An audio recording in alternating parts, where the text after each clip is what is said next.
Alô você! Bem, o que a gente vem trabalhar com você aqui? Direito penal, parte geral do direito penal. E a gente vem trazendo, eu trouxe duas questões da FGV, do exame de ordem, que com certeza vai estar presente em algum dos seus exames de ordem do ano, cara. E eu tenho grandes expectativas que ele venha agora, porque eu separei duas questões que desde da antiga CESP-UNB que vinha cobrando e depois passou para a FGV, é tema recorrente e um tema relativamente fácil. Os alunos acham que é um tema pesado e não é. Então vamos fazer o seguinte, tudo que você viu na faculdade, tudo que você viu na universidade nesse tempo vai ser desmistificado agora, o artigo 2º e 3º, que você vai ver de uma forma extremamente simples, tá? O que a gente trabalha no artigo 2º e 3º? A gente trabalha lei penal no tempo, ou seja, quando a lei, você tiver conflitos de leis no tempo, como é que a gente resolve isso? A gente começa pelo artigo 2º do Código Penal, que traz os princípios da irretroatividade de lei penal, retroatividade de lei, ultratividade ou abolitio crimes. Grava o seguinte, a regra do Código Penal é a irretroatividade de lei, essa aqui é a regra. Ou seja, a lei penal não volta. Então, na verdade, tinha que ter o adendozinho, né? Tinha que ser irretroatividade de lei mais gravosa.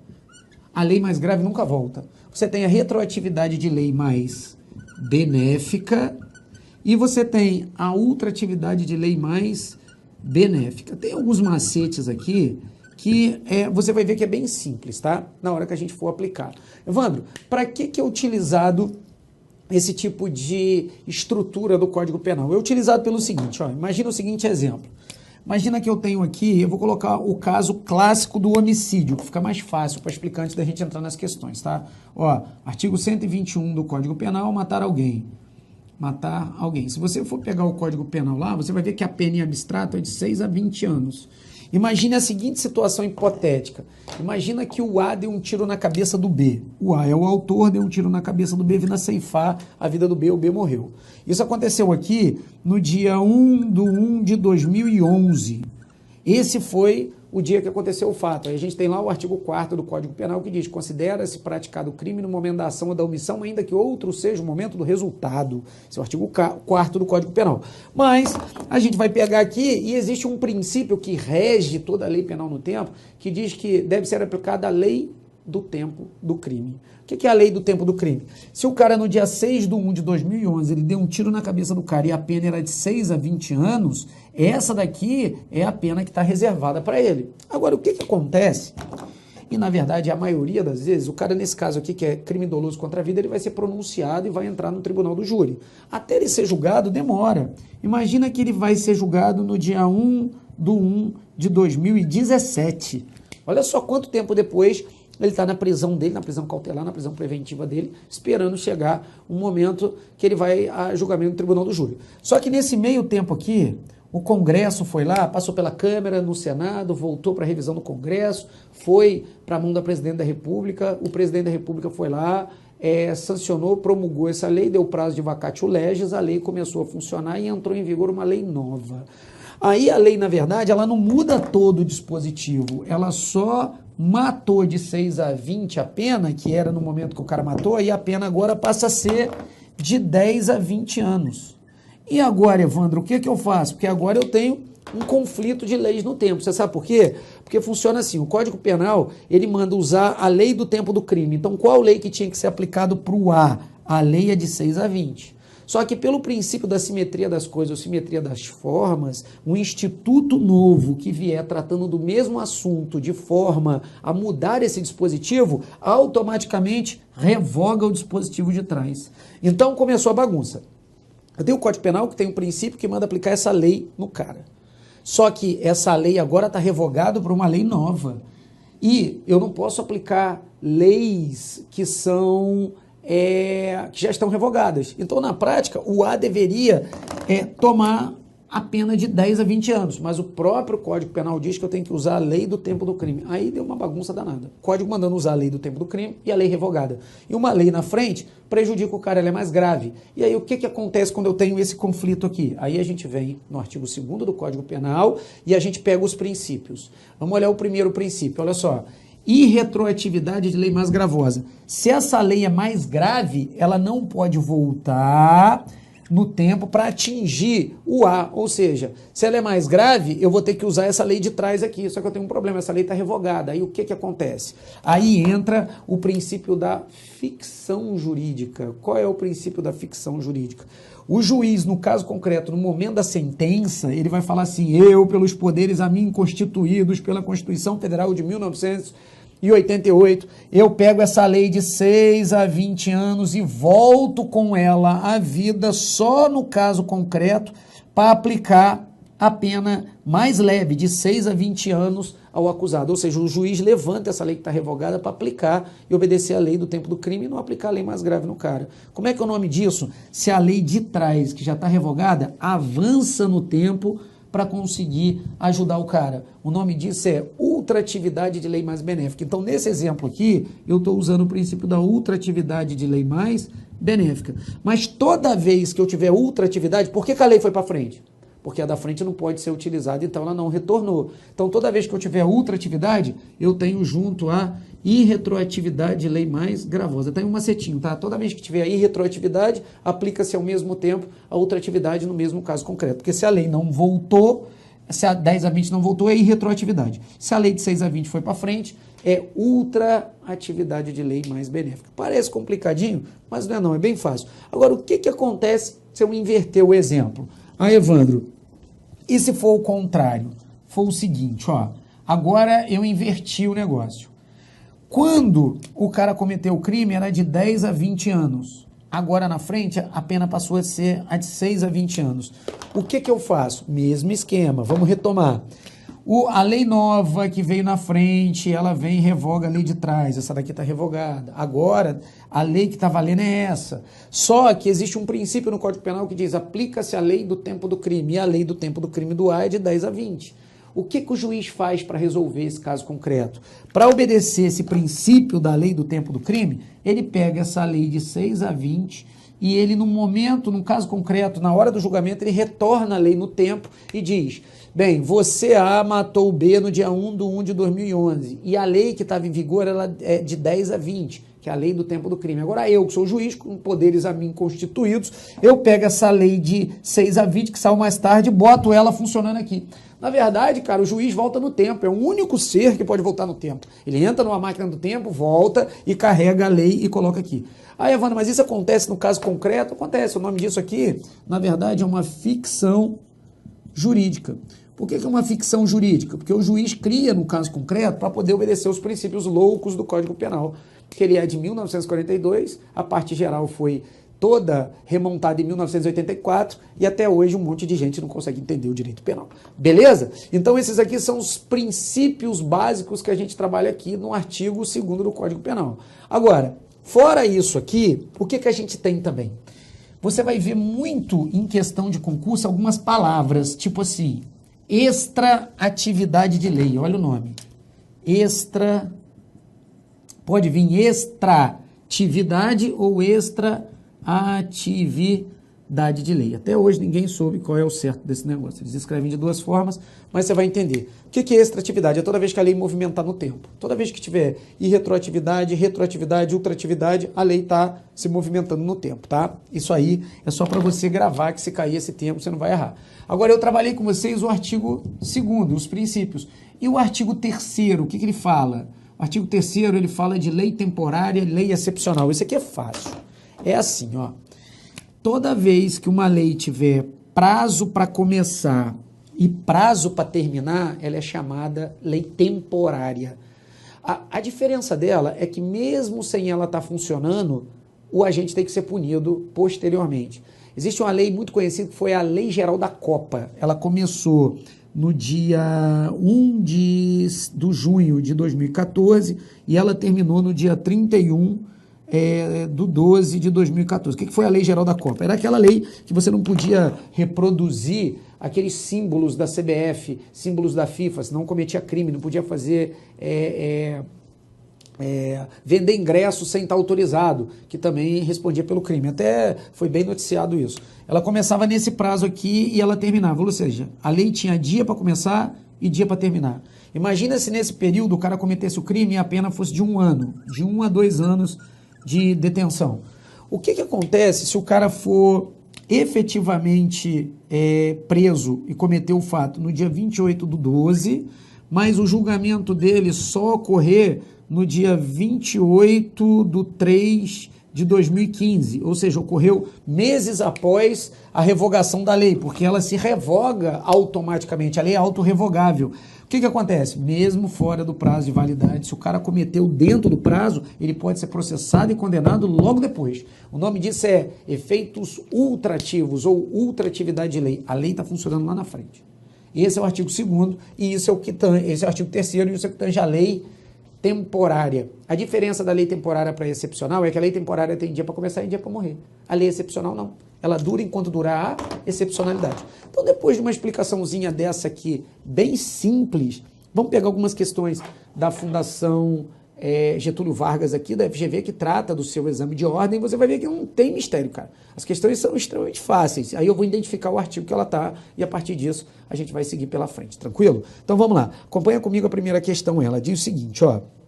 Foi do ano 2016, a banca foi a banca FGV, tá?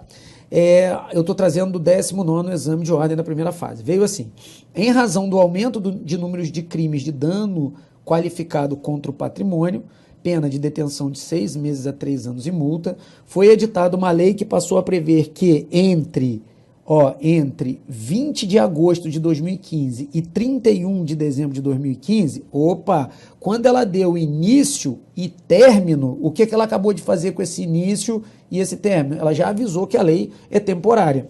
Tal delito, o artigo 163, parágrafo único, inciso 3º do Código Penal, passaria a ter pena de 2 a 5 anos de detenção. João, em 20 de dezembro de 2015, destrói dolosamente um bem de propriedade da União, razão pela qual foi denunciado em 8 de janeiro de 2016. Ou seja, ele veio cometer o fato no dia 20 de dezembro de 2015, quando a lei estava em vigor, e ele foi denunciado no dia 8 de janeiro, quando a lei já não estava mais vigorando, com incurso nas sanções do artigo 163, parágrafo único, inciso 3º do Código Penal.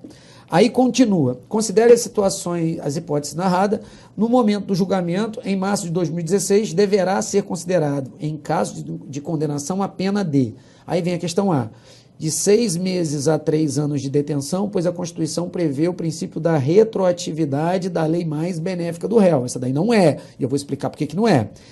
De 2 a 5 anos de detenção, pois a lei temporária tem ultratividade gravosa. Olha aqui a nossa resposta. Estava extremamente fácil, o que podia te confundir era a tal da ultratividade gravosa, mas a gente vai trabalhar ali com você. Vamos ver as outras opções aqui. 6 meses a 3 anos de detenção, pois aplica-se o princípio do tempus rectum actum, ou seja, o tempo que rege o ato, ou aplica-se a lei do momento do crime, não é essa, tá? De 2 a 5 anos de detenção, pois a lei excepcional tem ultratividade mais gravosa. Por que não é lei excepcional? Não é lei excepcional, porque a lei excepcional dura enquanto durar a excepcionalidade dela, ou seja, tinha prazo de validade a lei. Como tinha prazo de validade a lei, era a lei temporária. Então cobrou 2 coisas muito legais. A primeira coisa que foi cobrado para você, aqui, a primeira coisa que foi cobrada era o entendimento, que eu vou explicar. E a segunda, a primeira coisa é entendimento. A gente deveria saber que é o artigo 3º do Código Penal, tá? Porque estava trabalhando da lei temporária. Aí é fácil, porque estava dando data de início e data de término de lei, que data que ela começa a vigorar e que ela é revogada, então não tinha mistério. E o segundo que você devia prestar atenção era o conceito, que você podia ficar entre a questão B e a D. Aí a gente matava a D, porque como tinha prazo de início e prazo de término, era temporária, estava fácil. Então olha aqui o que estava dizendo. Eu coloquei aqui a chamada linha do tempo, tá? Que é a lei penal no tempo. A gente está trabalhando nessa questão, o artigo 3º.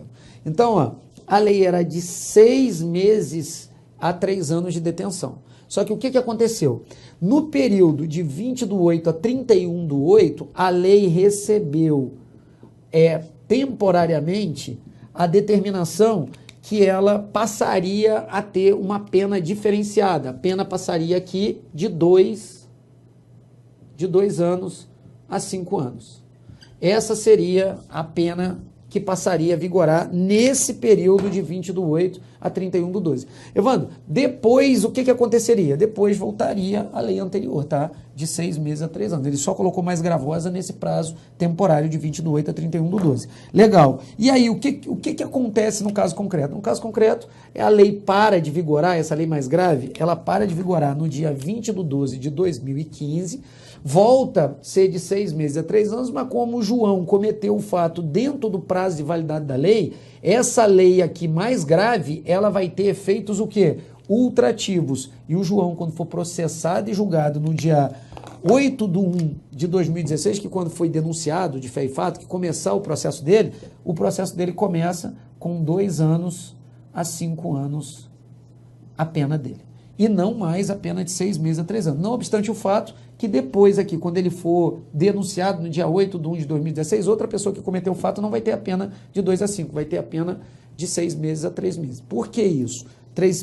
6 meses a 3 anos. Porque aqui os efeitos da lei temporária, elas são ultrativas e elas são gravosas. Ela pode ser mais gravosa, não tem problema. Assim como pode ser menos gravosa se nesse caso concreto aqui a pena fosse menor, fosse de 3 meses a 1 ano, que é muito difícil, né, cara, ser editada uma lei para ser menor, mas pode acontecer. Nesse caso concreto, ela foi ultrativa e mais gravosa. Então a gente ficou aí com a letra B. O que acontece na prática? Toma cuidado com o conceito de lei temporária e lei excepcional. Temporária, início e término. Excepcional, enquanto durar a excepcionalidade do fato.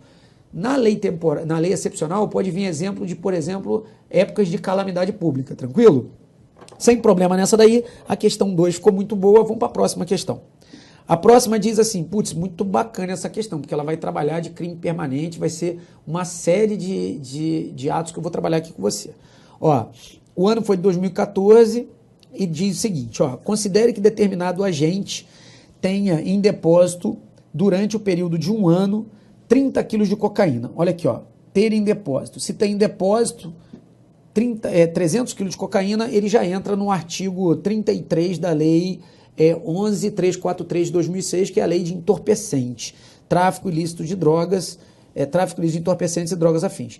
Também, considere também que durante o referido período tem entrado em vigor uma nova lei elevando a pena relativa do crime de tráfico de entorpecente sobre o caso sugerido, levando em conta o entendimento do Supremo Tribunal Federal sobre o tema, analise as afirmativas corretas. Aí vem, deve ser aplicada a lei mais benéfica ao agente, qual seja, aquela que já estava em vigor quando o agente passou a ter a droga em depósito. Não, está errado, porque o crime é permanente, a lei que vier posteriormente, mesmo que seja mais grave, vai ser aplicada. Deve ser aplicada a lei mais severa, qual seja aquela que passou a vigorar durante o período em que o agente ainda estava com a droga em depósito. Ó, tá aqui também, por coincidência, a letra B também, que é o nosso gabarito, tá? Vamos aqui ver as outras e eu vou dizendo porque tá errado. As duas leis podem ser aplicadas, pois o magistrado é permitido fazer combinação de lei no tempo. Olha só, quero fazer um adendo aqui. Não existe combinação de lei no tempo. O STF não aceita fazer combinação de lei no tempo. Eu vou trabalhar ali com você também, tá? Vamos para a próxima aí. O magistrado pode aplicar o critério do caso concreto, perguntando ao réu qual lei ele pretende que seja aplicado por ser, no caso, mais benéfica. Bem, essa daqui é a questão idiota, que não deve ser falada, tá? Então, vamos lá. Bem tranquilo, olha o que trata essa questão. Vamos aqui usar o mesmo mapa da mina aqui, a mesma ideia que a gente usou para construir a questão do artigo 3º, vamos usar para construir essa questão do artigo 2º aqui. Que agora, o que eu estou trabalhando aqui? Eu estou trabalhando o artigo 2º da lei. Ou seja, eu estou trabalhando a lei penal no tempo, mas aí tem que tomar cuidado, porque quando ele falou do STF, na verdade ele está usando a súmula, nesse caso concreto, 711 do STF, que é uma súmula bem conhecida, tá?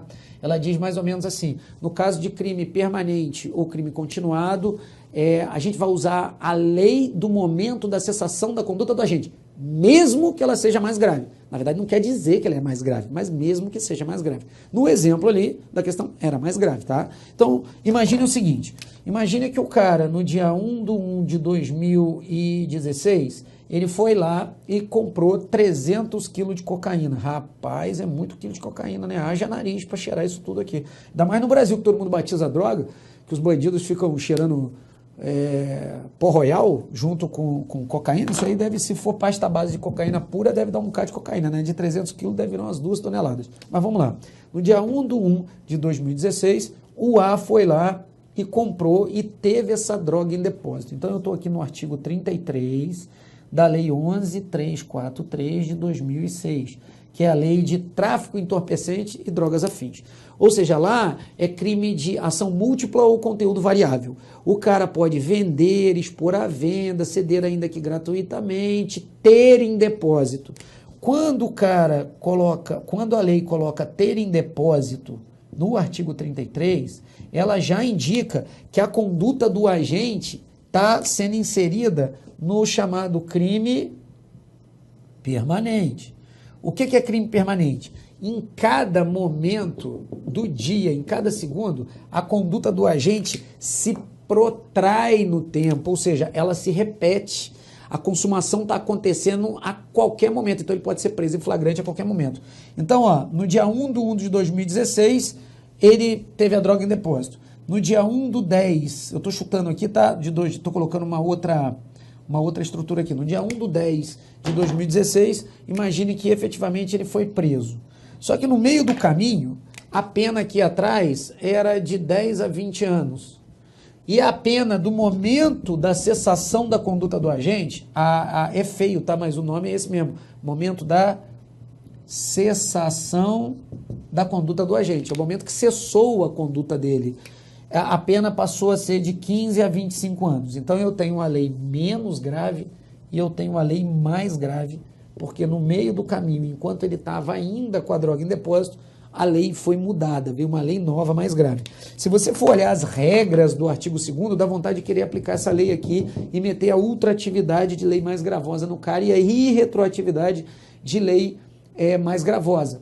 Ultratividade de lei mais benéfica e irretroatividade de lei mais gravosa. Dá vontade de usar porque você quer usar a lei mais branda. Mas nesse caso concreto, no caso dos crimes permanentes, mais dos crimes continuados, crime permanente é quando se protrai no tempo, tá? Crime continuado está lá no artigo 71 do Código Penal.